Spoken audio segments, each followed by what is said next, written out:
2 goals. And guys, what do we put down the slow start from Australia to? Is there any reason we can attribute it to right here? Well, an early goal. Yeah, and even before then, I thought we just looked second best, as I said earlier, and really there's no excuse, and you can't put it down to anything. I mean, at the end of the day, all the players know you're playing international football against a quality opposition away from home.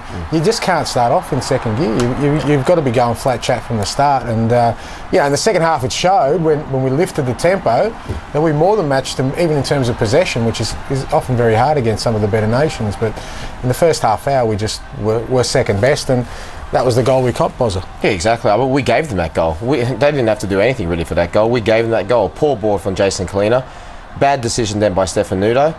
And after that, really, I mean, I don't know who's coming across here. Is it Milligan? Yeah, Mark Milligan. I mean, I would have liked to maybe see him stand on his feet. But basically, that goal started from the bad ball. We gave them that goal. We gave them a goal start. We gave them another goal start. They didn't really have to work hard for any of their goals. Yeah, this goal wasn't much better, Cosy. I mean, you're talking set pieces, but when a centre half can just flick a ball like that unattended, it's pretty poor marking. Well, the guy that's knotted it across as well, you look at him, he's 5 yards with no Australian player near him. And that sort of thing doesn't happen. But look, in defence of the Australians, they haven't had a lot of time to play together, to work together. They've been there for a few days. And look, you know, people might say it's an excuse, but most of our guys, all of our guys have had to travel. A lot of the South Korean side actually play in the K-League, so they're local. They haven't had that disadvantage, and that does have an impact sometimes. But don't we travel private jet with all these masks on and all that these days? I thought, yeah. No, not with this non-alcohol ban and all that, and those special pants and all that. No. They get the big seats, I'm sure, thanks to Qantas, the sponsor. That's maybe why business class. That's maybe why friendly games aren't worth as much on the ranking system. You don't get that oxygen mask and all that. We went into that earlier on match day Saturday, but we won't go back into it now because we'll be here until Tuesday. Anyway, Australia got back into it, and what they had to show for it was Patrick Kisnorbo's goal towards the end of the first half, where there were good signs from Australia, and it continued into the second half. Yeah, it was a brave header from Paddy and a great ball in from Mark Bresciano.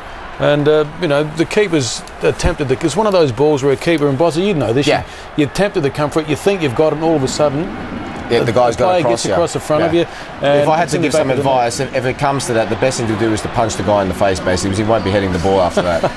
But that's against the rules. But it was a great advice. Yeah, it was a great header, and Paddy had a great game. I thought Paddy was one of the few players who right throughout the game, he did some desperate defending when required.